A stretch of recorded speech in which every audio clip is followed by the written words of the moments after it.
안녕하세요. 이번 시간에는 가톨릭 평론 785에서의 그 특집에 해당이 되는 거죠. 한중일 흐름 속 한반도 네네. 평화를 생각한다 그래서 근데 마침 또 바로 그 남북미 판문점 3자 회담? 네, 뭐 회담까지는 아닌 거죠. 3자 만남, 그 다음에 회동 정도 되는 거죠. 3자회담 조미 정상회담. 네, 그 정도가 있었고요. 좀이요? 이런 북한에서 부스나 그렇게 보죠. 네, 좀이요? 네. 아니 저기 이분이 좀이라 그랬습니다. 그 요번에 그 트럼프 통역자는 네. 계속 북조선이라고 얘기했어요. 아. 네. 뭐 아무튼 북미 음. 정상회담이 있었죠. 판문점에서 극적으로. 네. 자 그래서 이제 그럼 이제 이런 근데 여기서 중국은 배제됐잖아요. 중국은 뭐 배제됐다기보다는 네. 뭐 중국 아까 지금 뉴스 들어보니까 이제 중국에서는 이게 뭐지? 막 그 중국에서 호들갑이라고 막 지금 이렇게 이게 뭐지? 막 깜짝 놀랐다 뭐 그 얘기. 저희 이 785의 이 특집은 한중일 흐름인데 근데 이번에 그 트럼프의 한 방으로 판문점 한 방으로 갑자기 중국이 급당하게 되는 상황이 된 거 아닌가요? 뭐 글쎄요 그렇게 볼 수 있는 문제일 것 같지는 않고 중국에서는 이제 어쨌든 사실은 요번에 그 얘기 하잖아요. 그 시진핑이 북한에 갔을 때 네. 북한에서 막 대접을 엄청 잘해주는데 사실 뭐냐면 줄 게 없을 때 대접을 잘해준다. 그 얘기를 하더라고요. 그래서 사실은 이제 그 북한에 원래 굉장히 옛날부터 중소 군중 때부터 북한의 어떤 등거리 외교의 기술은 아주 굉장히 테크니컬하잖아요. 그러니까 지금도 그런 어떠한 그 기술적으로 하는 게 아닌가 싶은데 어쨌든 그 중국을 또 뒤에 놓고 또 미국과 만나고 근데 되게 굉장히 막 하는 얘기들마다 굉장히 복잡한 게 예전에 이런 얘기까지 하더라고요. 그 북한이 또 알고 보면은 뭐 중국과 굉장히 우리가 알고 있는 것은 뭐 사이가 좋지 않다고 또 그러잖아요. 또 이게 굉장히 긴장 관계가 있는 사이라고도 하고 그래서 이 미국에서 북한과 이제 수교를 맺고 중국을 견제한다. 뭐 그런 옵션도 있다라는 뭐 그런 좀 지금 우리가 이해하기로는 굉장히 황당한데 뭐 그것도 가능하다라는 이제 얘기가 또 나옵니다. 그걸 한번 펼쳐봐 주세요. 예. 예, 그거 굉장히 진짜 그렇죠. 한겨레 신문에서 멋있게 굉장히 잘 잘 그 예. 기획을 한 것 같아요. 예. 그러니까 내년이 종전 70년인가요? 아니면은 전쟁이 일어난 지 70년인가요? 70주년이죠. 종전 70년이죠. 53년도에 휴전 아니 아니 저 70년이죠. 전쟁 발발. 네, 전쟁 발발제 맞아요. 네. 바로 전해에 지금 네. 이 당사자국인 세 나라가 수반이 만나서 저렇게 그 판문점에서 만났다는 것 자체는 정말 역사적이라고 네. 생각을 할 수밖에 없을 것 같아요. 그래서 저희가 지금 이번 785 특집의 기획을 네. 이게 이제 한반도 평화인데 네. 그것을 가라막는 것이 이 일본, 그다음에 중국, 한국의 우익화 아닙니까? 네. 정치적 우익화. 그러니까 뭐 Me First라고 하는 네. 그런 뭐 상업적인 걸로 얘기가 되는 그런 새로운 아메리카니즘을 얘기하고 있는 트럼프뿐만이 아니고 그거는 한 건너 본다 하더라도 이 그 한반도를 둘러싼 일본과 중국, 그다음에 이번에 연호도 바뀌었잖아요. 네이와 예, 네이와로 이제 바뀌면서 이제 헤이세이가 끝나고 예, 네이와 예. 1년이 이건 이제 거기에는 그 천황이 직접 통치한다라고 하는 그러한 것들이 굉장히 전통이 강하고 그게 바뀌면서 레이아를 연호하면서 레이아 만세 이런 것들이 국민들 정서에 사실은 있기 때문에 아키히토 천황이 전 천황 이름이 아키히토인가요? 아키히토죠. 예, 아키히토 지금 나루히토. 네, 나루토 네, 만화 그치, 비슷하게 가는데 그 나루히토로 바뀌면서 얼마나 아베 아주 굉장한 우익 정권이죠. 이 보수 우익 정권의 행보를 막을 수 있을까는 모르겠어요. 근데 전에 그 아키히토 같은 경우에는 상당히 그 우익적인 행보를 평화법을 막 고치려고 하는 것들을 상당히 견제를 했다고 그 알고 있어요. 굉장히 제동을 걸었다. 예, 근데 지금의 그 나루히토의 그 천황은 실제로 연호 바뀌는 그러한 그 세레머니를 굉장히 간단하게 하고 거기에서도 세계 평화를 얘기를 했는데 여기 글 쓰신 분에 따르면 거기에서 아베 총리가 취한 태도는 세계 평화는 쑥 빼고 이 일본의 그 내와 그대로 이게 이제 질서와 그다음에 이제 평화 뭐 이거 얘기하는 건데 일본의 평화 그러니까 일본의 안정, 일본의 어떤 그 번영 이런 것들만 강조했다 이렇게 이제 얘기를 했는데 그런 것들을 저희는 좀 우려스럽게 바라보면서 그것을 이제 한반도의 평화의 관점에서 일본 우익화되는 그러한 경향들이 갖는 문제점을 한번 살펴보자 이런 쪽으로 취지로 이제 그 특집을 꾸렸고 역시 시진핑도 2012년에 시진핑 체제가 들어서면서 얼마 전에 몇 년 전이죠 일당 독재로 갔잖아요. 물론 일당 독재인데 그러니까 완전히 그 장기 집권할 수 있는 기제를 만들어 놨잖아요. 그래서 지금 장기 집권하고 있지 않습니까? 예. 그런 것들이 가지고 오는 한반도에 있어서의 어떤 그 평화가 오히려 가까워지는 게 아니고 더 멀어진다. 가뜩이나 복잡한데 이제 이런 측면에서 이제 그 특집을 꾸린 거고 그거에 대해서 잘 써주신 것 같고 특히 이제 그 김진호 목사님이 한국의 태극기와 그것이 어떻게 일본이나 이런 것과 연결되어 있는지 한국의 누구 세력이 태극기요? 예, 태극기 부대? 태극기 부대. 그건 광화문에 있는 태극기 부대요? 네네네. 그게 이제 어떻게 우익화와 정치적 우익과 보수 이제 보수라기보다는 수구 거의 이게 이제 이런 흐름들이 한국만의 현상이 아니라 극우화되는 그 전 세계적인 일본 흐름이죠. 그다음에 중국 그래서 오히려 그 한반도 평화가 이렇게 뭐 지금 삼자가 만났음에도 불구하고 더 멀어지고 있는 그러한 이러한 아이러니한 상황에서 우리 이런 이야기를 하는 건 상당히 의미가 있는 것 같아요. 근데 이제 제가 봤을 때는 멀어진다기보다 복잡해지고 있다.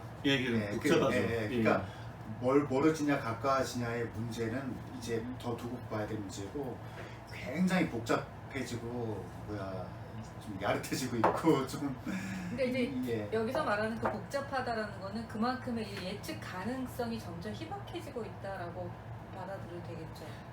사실은 언제나 국제 정세가 예측 가능성대로 맞아 떨어지진 않았죠. 그거는 뭐 언제나 그랬고. 근데 이제 예측해야 될 어떤 변수라든가 셈법이라든가 그런 것들이 되게 더 많아졌다는 거죠. 예를 들어서 일본은 지정학적으로 너무 유리하다는 거예요. 일본은 그냥 미국만 붙잡고 있으면 된다. 그래서 저 아베가 옛날 심한 말로 밑닦아 줄 정도로 저렇게 트럼프한테 막 기구 들어가는 게 일본은 뭐 전통적으로 그냥 미국 하나만 잘 잡으면 되는 거였고. 근데 그게 네. 전통이라고 보긴 좀 어렵지 않겠어요?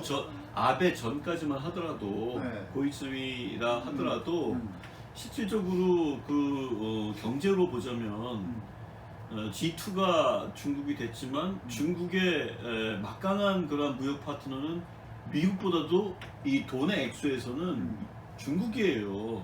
그렇기 때문에 경제적으로는 중국에 의지하지 않을 수가 없어요. 일본 같은 경우에도 의지한다는 말은 일본이 경제력이 약해서가 아니라 파트너라고 하는 측면에서 거세하거나 제거하거나 배제할 수 있는 대상이 아니라고 하는 뜻이죠.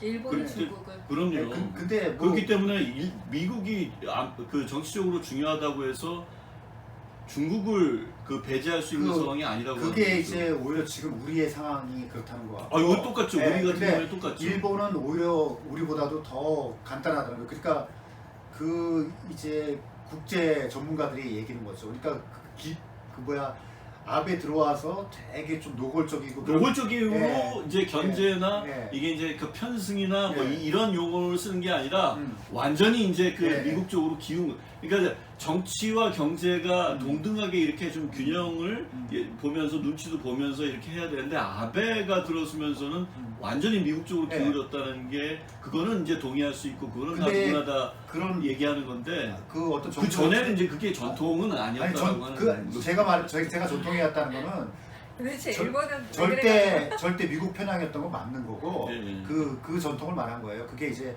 적어도 이제 전후에 현대 일본에서는 그게 이제 그 흐름이 계속 왔던 것이고. 근데 이제 그건 분명한 일본은- 사실이죠. 예. 예. 사무라이 전통부터 이야기를 하긴 해요. 그 강자에게 약하고 약자에게 강한 거는 그러니까 이제 그게 뭐 좋다 나쁘다 그런 의미가 아니라 실제적으로 이게 승복을 확실하게 한다는 거예요. 아 저놈은 강자네 그러면은 승복을 확실하게 한다는 거죠. 그걸 이제 사무라이 전통부터 보기도 해요.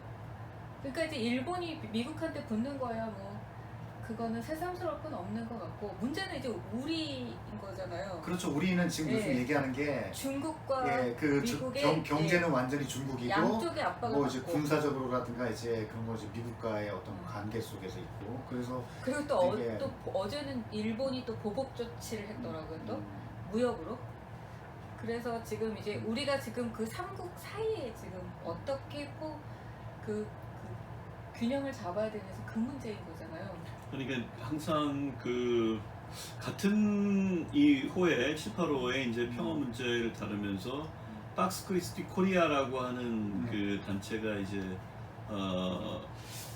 출범을 하려고 준비 중에 있거든요. 박스 크리스티는 말 그대로 이제 그리스도의 평화라고 하는 뜻이고 이게 세계적인 그 민간 그 가톨릭 조직인데 주로 평화 활동을 하고 있는데 거기에서 이제 그 글 쓴 분은 공공 외교 역할을 좀 했으면 좋겠다 이 교회가 민간 단위에서 교회가. 예 그렇죠 이게 종교로서 근데 이제 그게 선언에 그치지 않으려고 하면 구체적인 자기 뭐랄까요 실행 계획이라든가 플랜이 있어야 되는데 항상 늘 그렇지만 한반도 문제에 들어서면 답이 없어요 이게 아까 말씀하셨지만 수렁이 빠진 더 복잡해졌다고 말씀하셨지만 전에도 엄청 복잡했거든요. 그러니까 한반도 문제를 얘기하는데 항상 미국이 들어오고 예. 항상 전에 이제 뭐 소련이었으면 소련이나 러시아가 들어왔고 그다음에 지금은 중국이 빠질래야 빠질 수 없고 당연히 북한하고 남한 들어와야 되고 이러다 보면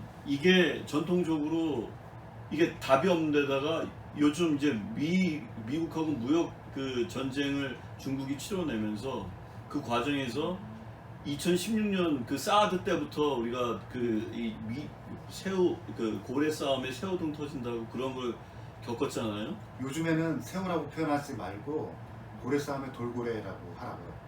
우리가 이제 그 정도 덩치됐다. 그 정도 됐다고. 예, 그러니까 이제 너무 우리 이제 새우라고 하지 말자. 이제 덩치 좀 키우자.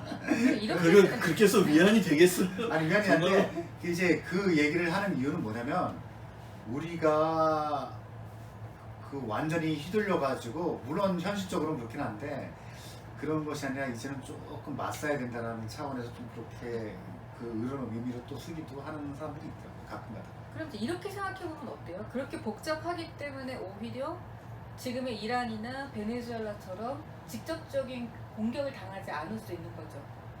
그 복잡하기 때문에. 아직 뭐 그 이란은 전통적으로 후메이니 이후에 경제 제재를 그 엄청 해왔는데 이란 같은 경우에는 엄청 선방을 잘 해왔죠.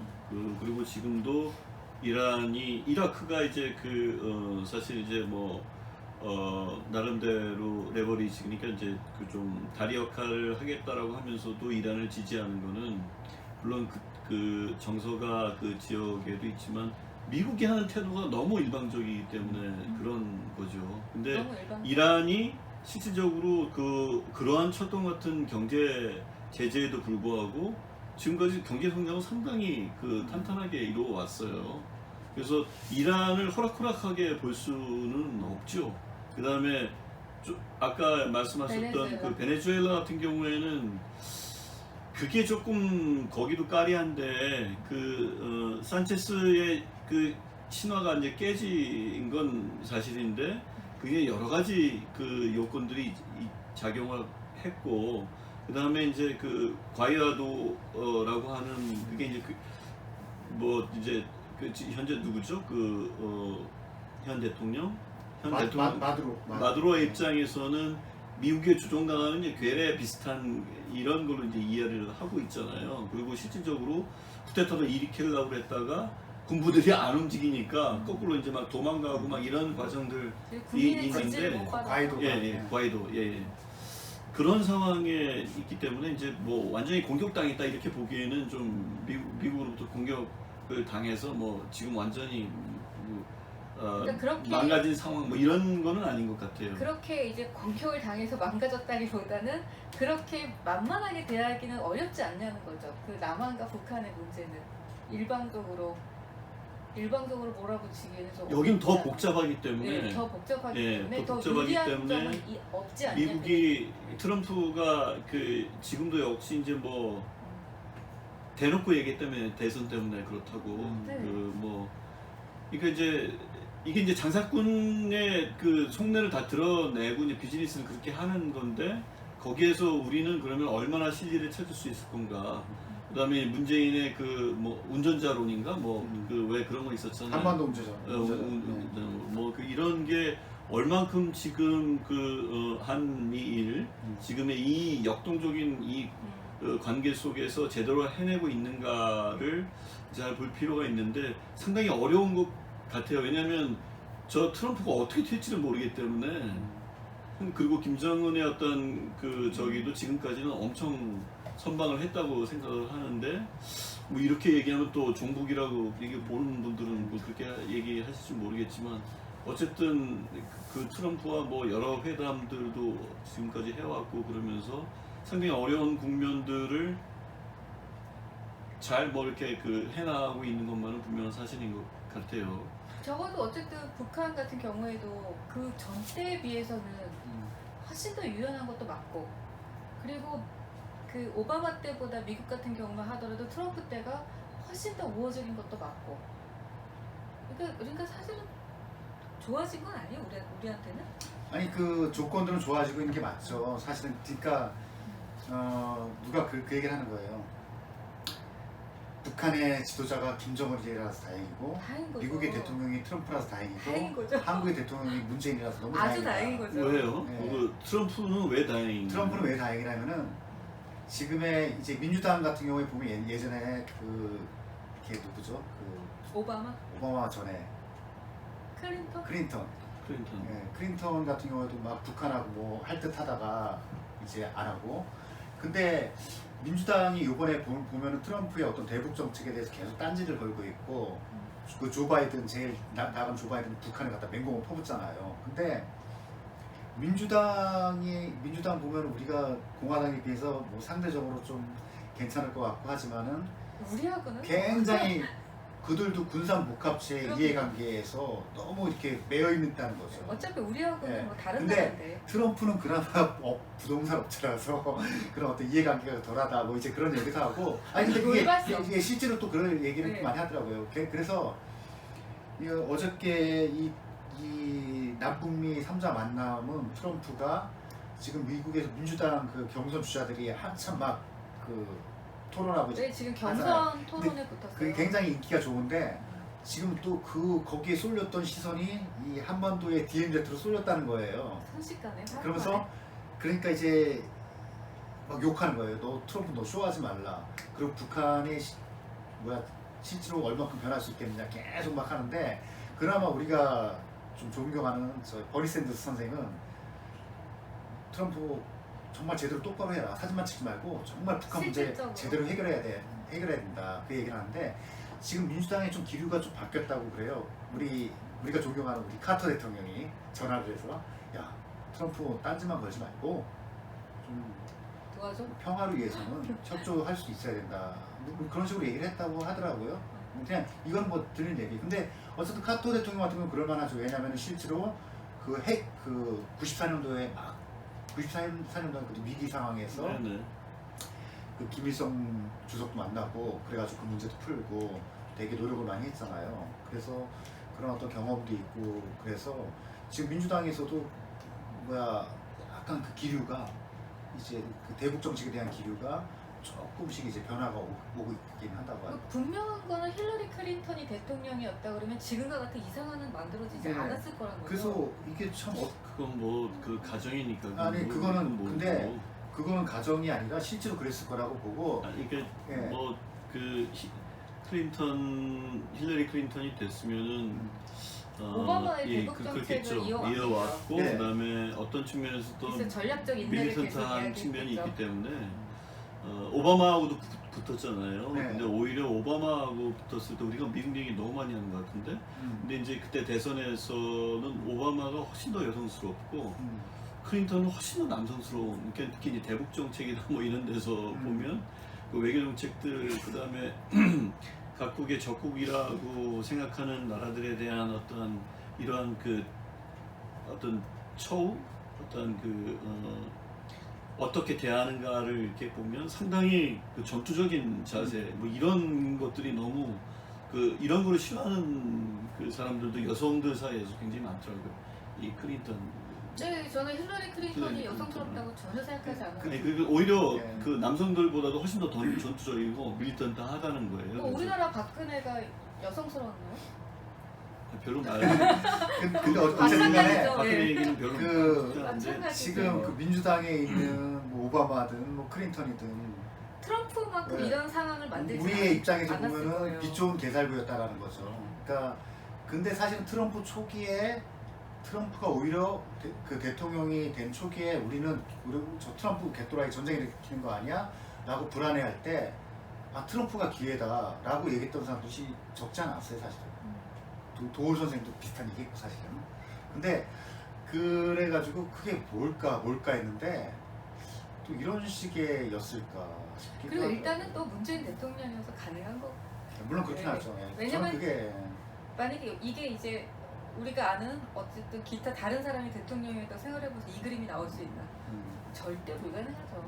이 얘기를 우리가 조금 좀 좁혀서 좀 그 국내 얘기도 좀 하죠. 그러니까 그 너무 미국 얘기만 하는 것 네. 같은데. 그러니까 그래서 오늘 다시. 이제 원래 얘기는 중국하고 일본에 좀 더 집중해가지고. 근데 어제 네. 그게 터져버려서 그래요. 네, 그렇죠. 판문점 네네. 사건이 터져버려가지고. 네.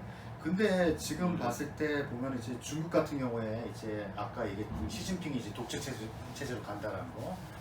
근데 그러면서 최근에 중국이 그 도강량해라고 이제 등수평 때 이제 좀 납작 엎드렸다가. 제대로 힘을 키우기 전까지는 납작 엎드렸다가 뭐 이렇게 좀 이제 뭐 패권 국가의 어떤 그런 걸 드러내지 말자. 그러니까 뭐 이제 유비가 조절. 발톱을 드러내지 말라고 할까나. 숨어 있을 때. 어쨌든 그냥 그렇게 평탄하게 이제 이어가라는 거.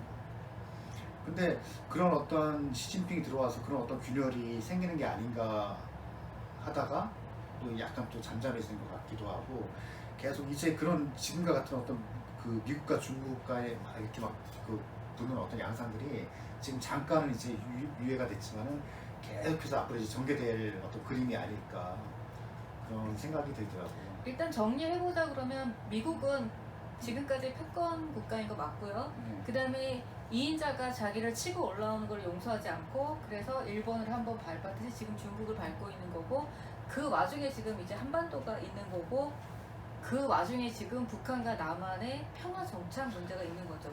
근데 어쨌든 또 이게 우리가 이제 그 미국에 대해서 한참 이제 되게 버겁고 이제 우리 이제 반미 정서가 이제 막 강한 물론 나라기도 있죠. 하지만은 그렇다고 해서 어쨌든 그 그렇게 해서 뭐 믿을 나라가 네. 있나요? 믿을 나라가 그렇죠. 없는데 이제 없죠. 이 국제 질서가 되게 묘한 게 일본이나 대한민국이나 중국이나 사실은 미국과의 어떤 그 교역과 관계 속에서 성장을 하고 이제 부흥한 건 사실이잖아요.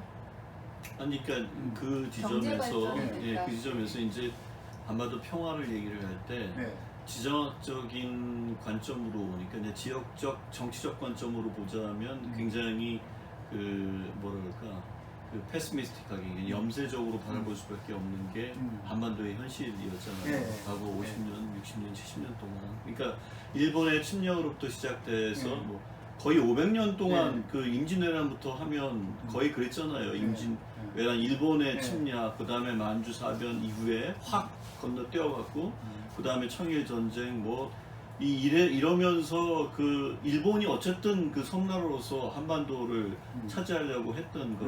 그 다음에 이제 미국이 이게 이제 그런 역사를 갖고 있었는데 이게 그 미국 같은 경우에는 한반도를 놓칠 수가 없는 게 여기가 빨간 나라였잖아요. 소련도 있고 러시아도 있고 그렇기 때문에 절대적으로 냉정 체제에서는 막아야 되는 거였고 그것의 보루가 한반도였었다는 거죠. 이런 지정학적인 어떤 그 슬픔, 어떤 지정학적인 어떤 그런 전략지가 곧 그 희생당하는 사람들은 분단으로 그 한반도가 형성화됐고 거기에서의 수많은 사람들의 목숨이 사라져갔고 피눈물을 아직도 흘리고 있고 빨갱이로 수많은 사람들의 현장의 이수도 사라졌고 그러니까 이런 것들이 그 우리나라에서 벌어졌고 희생자들은 우리나라 사람들이었다는 거죠. 이렇게 보자면 지난 짧게는 70년, 길게는 500년간의 그러한 것들을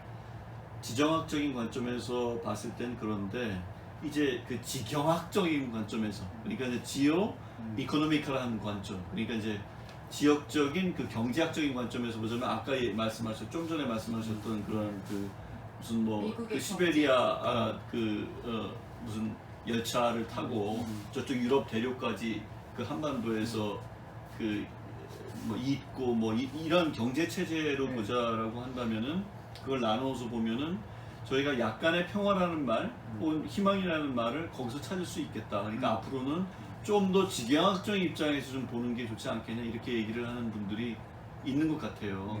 근데 어떻게 정치적인 그러한 거를 떠나서 경제적인 거를 만을 하기에는 조금 어려운데 이건 역시 아까 김전 선생님이 지적했듯이 점점 더 복잡화하고 있다라고 하는 게 한편에서는 저희도 이제 경제적인 제일 파트너는 중국으로 넘어간 지 꽤 됐잖아요. 그리고 그러니까 미국의 눈치도 봐야 되지만 중국의 눈치를 안 볼 수가 없는 게 그렇죠. 지금 중국의 눈치를 3년 전에 사드만 하더라도 이미 뭐 거의 그 상당한 타격을 받기 때문에 우리는 중국 눈치를 안 볼 수가 없어요. 그러니까 사실 보면은 저기 지금 보면은 이번에 홍콩에서 문제가 있을 때 정부에서 홍콩을 뭐 입장을 표명하라고 말하는 인간들은 정말 미친 인간들인 거죠, 사실은. 네, 홍콩이 우산혁명 있었죠. 국제 정치를 모르는 거죠. 우리의 개인 시민 자격으로서 중국의 민주화 뭐 등등을 지지할 수 있지만 정부 차원에서는 그 말이 안 되는 거죠, 사실 그게. 바로 그런 지점에서 아까 얘기했던 그 교회라고 하는 측면, 그게 이제 시민사회라고 하는 측면이 평화 문제와 굉장히 결부되어 있는데 이 종교를 한번 요 지점에서 한번 생각을 해봤으면 좋겠어요. 여기에는 이제 종교가 들어가진 않았지만은 박스 크리스티 아까 뭐 요번 호에 다뤘고 그러니까 박스 크리스티 코리아라고 얘기를 하면서 이게 이제 우리식으로 코리아를 번역하면 조선이 되겠죠. 여기서는 한국으로 번역하지 않고 박스 크리스티 그냥 코리아라고 이름을 쓰는 게 좋다. 저자가 그렇게 얘기를 하더라고요. 글쓴이가. 왜냐하면 남북한 그렇죠. 그렇기 때문에 우리식으로 얘기하면 북조선으로 얘기하면 조선이 되는 거죠. 남조선부터는. 그런 관점에서 공공 외교를 오히려 더 우리가 그 평화 그 프로세스의 과정에서 근데 실질적으로 우리가 평화라고 얘기했을 때 남북한 평화라고 얘기했을 때 종교에서 지금까지 했던 것은 그냥 이산 가족들 만나는데 도와주는 거. 그 다음에 종교인들 5대 종단, 7대 종단 조금씩 뭐 쌀 모으고 돈 모아서 자선 활동하는 거. 이 정도였거든요. 글쎄요 모르겠어요. 박스 크리스티가 자기의 평화 플랜을 가지고 이 이행 플랜 나름대로 실천 계획을 가지고 한다면 액션 플랜이 어떤 것들이 있는지는 모르겠지만은 일반 시민단체와 같다라고 한다면은 그렇게 큰 역할은 할 수 없을 것 같은데 한번 보세요. 지금 홍콩 말씀하셨잖아요. 그 다음에 대만 있죠. 그 다음에 중국이 있습니다. 거기에 교회들 다 있잖아요. 가톨릭 교회들, 뭐 그리스도교 요것만 놓고 얘기를 하자고요. 그러면 일본 2차 그 대전을 일으킨 전에 주범이잖아요. 거기에 그 그리스도교와 그다음에 그것을 굉장히 반감을 갖고 있는 중국, 그다음에 타이완, 홍콩 이 한 자리에 모아서 화해를 이루고 그다음에 평화를 얘기하고 이렇게 할 수가 있나? 이거는 다른 데서는 거의 하기가 어렵잖아요. 시민단체에서는 물론 할 수 네. 있어요. 근데 이제 종교에서 그걸 넘어서는 그런 자기 그 평화를 향한 액션 플랜 이런 것들을 좀 갖고 있어야 되는 게 아닌가. 그러니까 그런 박스 크리스티가 만약에 떠서 그렇게 한다면 그 정도는 그 해야 공공 뭐 역할, 공공 외교 이런 얘기들을 할 수 있지 않을까. 이제 그런 생각이 좀 들어요. 일종의 평화의 네트워크를 갖다가 이렇게 교회가 형성해 간다는 거죠. 이거 한 번도 해본 적이 네. 없거든요. 근데 이제 뭐 그 그쪽 그 지난번에 70주년, 90주년인가 그때 카톨릭 신문사가 90주년 됐을 때 그 홍콩 성신센터, 홍콩 교구에서 운영하는 람순키라고 하는 거기 수석 연구원을 불러서 했는데 이제 홍콩 교회가 다리 역할을 하겠다. 본토와 뭐 다리 역할론 뭐 이런 그래서 평화를 위해서 그런 다리 역할을 그 하고 화해와 평화를 위해서 그렇게 하겠다라고 얘기를 했는데 실제로 그렇게 될지는 잘 모르겠어요. 지금 보세요. 그 무슨 뭐 범죄대 양도법인가 그런 것들 때문에 지금 홍콩 몇백만 명이 지금 시위를 벌이고 있는데 그리고 이번에는 전에는 이제 보통 은퇴한 그 젠제 키운이 그런 문제에 대해서 계속 얘기를 하고 그랬었는데 이번에는 그 홍콩 교구의 성신센터장으로 한 40년 장을 하고 있는 분이 거기서 은퇴했는지 모르겠지만은 은퇴 추기경이에요. 역시 통원 추기경이 그 철회하라고 그 법안을 철회하라고 그 누구죠? 거기 장관 홍콩 장관 람 뭐 여성 있잖아요. 장관. 예, 여성 장관한테 얘기를 한 건 굉장히 드문 의례적인 거예요. 근데 그런 상황에서 그렇게 얘기를 했는데 거기에서 중국의 그리스도교인이 그걸 보고 특히 가톨릭이 주교가 뭐라고 얘기할 수 있을까 이런 생각이 드는 거죠. 그러니까 예를 들어서 그것조차도 어렵다라고 하는 거예요. 그렇게 만약에 그렇다 이런 어려운 상황에서 그러면 한국이나 주위에 있는 그러한 교회들은 과연 어떤 화해나 아니면은 이런 홍콩 시위를 둘러싼 이런 갈등을 좀 치유, 봉합, 그다음에 화해 이런 것까지 하기 위해서 어떤 자기 계획을 가질 수 있을까, 플랜을 가질 수 있을까 그런 거 고민 안 하면 제가 볼 때는 또 다른 시민단체하고 달라질 게 없을 것 같다는 생각이 들어요. 예, 그러니까 이게 보면 요번에 그 예술의 공동체에서 반년간으로 나온 이제 산이의 마을이라는 잡지인데 이게 기회가 되시면은 이게 이 잡지를 보시고 싶으신 분은 저희 사무국에 갑자기 연락하시면은 이제 보내드리니까 갑자기 무료로 광고 들어갑니다 보내드립니다. 지금. 근데 여기 보면은 이 와타나베 히로시게라고 네네. 그 일본 도미니코의 신부님이 이제 말씀하세요. 이 신부님이 지금 이 한국에 대해서 너무 부러워하시는 거예요. 평화를 향한 노력이라든가 그러면서 일본에 대해서 막 이렇게 비관하시고 근데 어떤 이 종교인들의 글을 보면은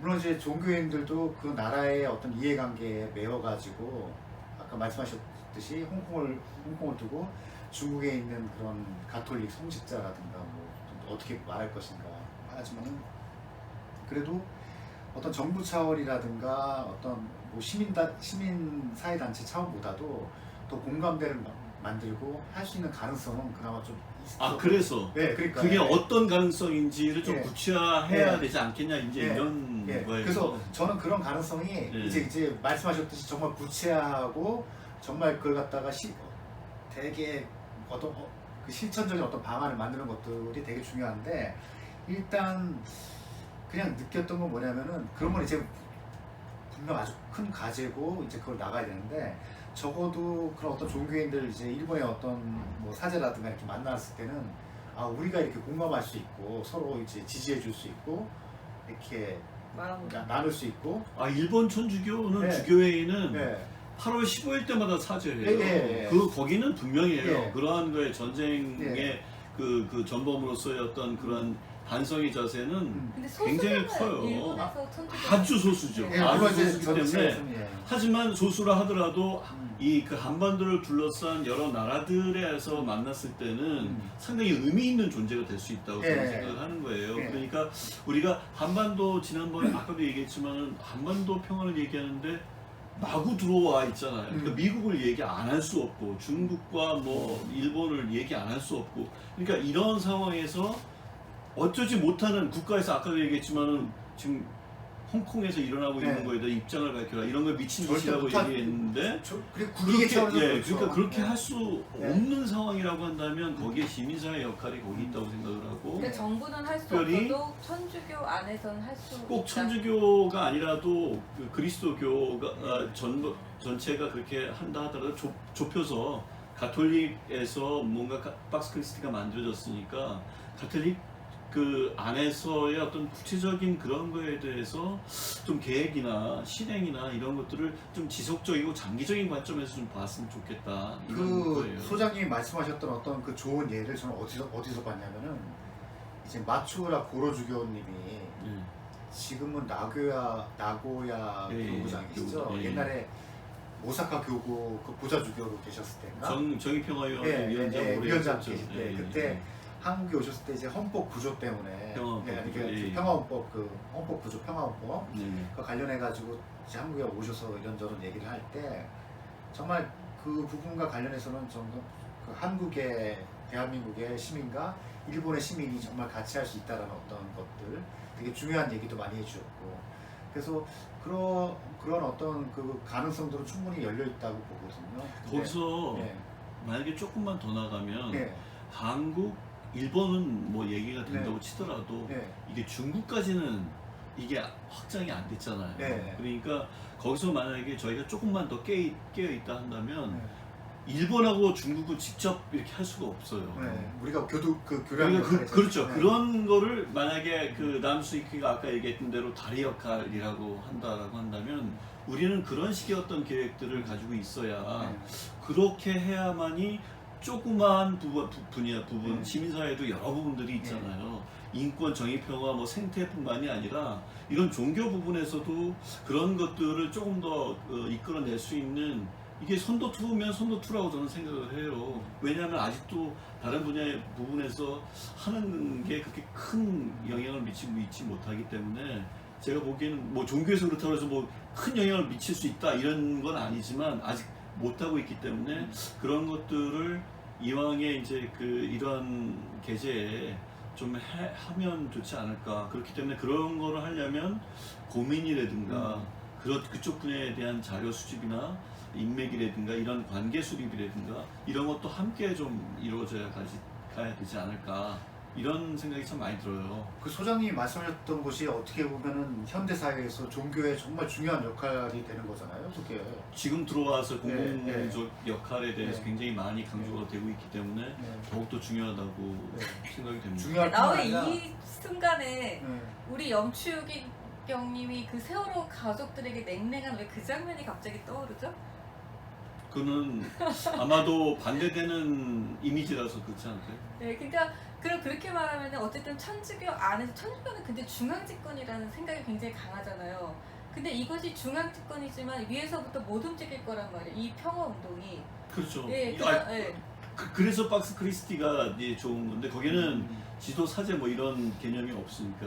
그러니까 개인- 지금 이제 밑에서부터 또 예, 그냥 예, 수평적으로 예, 예. 네, 근데 이 운동이 제가 봤을 때는 그 어떤 가능할 수 있다 교도권이라든가 뭐 등등등은 중앙 집권적인 것 같아도 뭐 7천 영역에 있어서는 또 반드시 그렇다고 보기도 또 그럼요. 네. 거기 대표가 되게- 주교일 수도 예, 있고 다양성이 그다음에 있어요. 뭐 네. 그러니까 하이라키를 그 함께 한다는 측면에서는 연구소가 늘 그 제도권 교회와 이렇게 함께 하려고 연대 차원에서 하려고 하는 것, 그건 예수가 살았던 삶이라고 생각해요. 누구한테나 예수의 그 하느님과는 그런 거잖아요. 햇빛은 누구한테나 뭐 편드는 하느님을 누군가 굉장히 많이 얘기하고 해방신학에서 얘기하지만 저는 그거는 그렇게 편을 들었다라고 보지는 않고. 근데 그럼 그야말로 지금 그 단체 팍스 크리스티 예, 예. 코리아? 예, 예. 네, 그럼 그 단체가 우리는 홍콩 우산혁명의 그 자유를 지지합니다라는 그 성명서 하나 자체를 어디다 낼 수 있는 거예요? 주보엔 못 내잖아요. 뭐 낼 수 있는 거에 있는 거지만 그러한 계획을 갖고 있느냐가 이제 그러니까 그건 문제인데 계획은 그 안에서 가지고 될 거예요. 그런 거를 조금 이제 더 깊이 고민해 볼 필요가 있겠다. 그것뿐만이 아니고 그러니까 한반도 평화와 관련해서 화해 그 평화 이렇게 가려고 한다면 그렇게 해야 되지 않겠는가. 이 얘기가 너무 그쪽으로 네. 그럼 이제 정리를 할게요.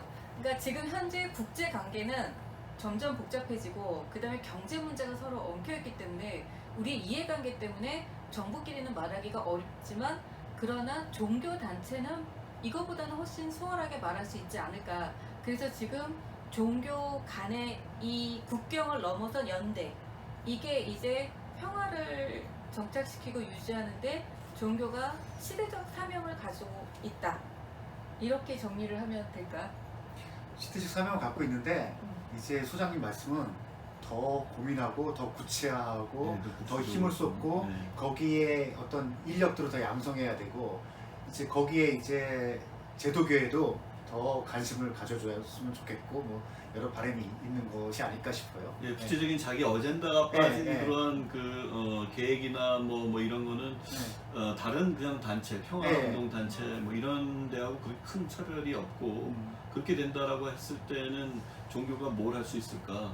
뭐 이런 문제에 다시 봉착되는 거죠. 프란치스코 교황님도 그런 말씀하시지 않았어요? 종교 단체가 뭐 시민 단체가 아니다 그런 말씀을 하셨는데. 그러니까 이제 그건 부정적인 뉘앙스라기보다는 제가 생각하기에는 물론 교회가 엔조는 아니죠. 엔조는 아니지만은 더 큰 역할을 할 수 있는 측면에서 좀 더 종교의 공공성이라고 할까 그러한 측면에서 할 수 있는 일들을 좀 구체적으로 찾아서 할 때라고 생각이 좀 돼서 그런 얘기를 했던 거고. 제가 요즘 하도 평화운동가들에 대한 반감이 자꾸 있어가지고 그냥 평화운동이라는 게 되게 쉽더라고요. 보니까 평화포럼 한 1년에 한 2번 다니고 그 다음에 강정마을 프로그램 한번 가고 이러면서 국제적으로 좀 유명한 사람들, 인지도 있는 사람들 만나면 명함에 평화운동가라고 이렇게 딱 돼 있더라고요. 그러니까 정말 뭐랄까 그나마 어쨌든 정말 옆에서 보는 저도 정말 반감이 사실은 들어요. 평화라고 자꾸 이야기를 하는 사람들이 그냥 교수 그냥 성직자 이거보다 앞에 평화라는 걸 하나 더 가지면은 이게 무슨 프리미엄이 붙는 거야. 그래서 여기에 대한 반감이 사실은 이 일반인들에게는 좀 들거든요. 그러니까 일단은 그분들이 그 평화운동을 하시는 분들이 저는 어떤 생각이 있냐 그러면 자기가 있는 곳에서부터 좀 정의 구현을 했으면 좋겠어요. 자기가 있는 그 공간 안에서 5명 있는 단체, 10명 있는 단체, 100명 있는 단체에서 일단 정의 구현하시고 그리고서는 학습, 크리스티 하세요. 되게 중요한 지점. 하세요 그거. 그걸로 정리하시는 걸로. 네, 이렇게 마치도록 하겠습니다. 고맙습니다.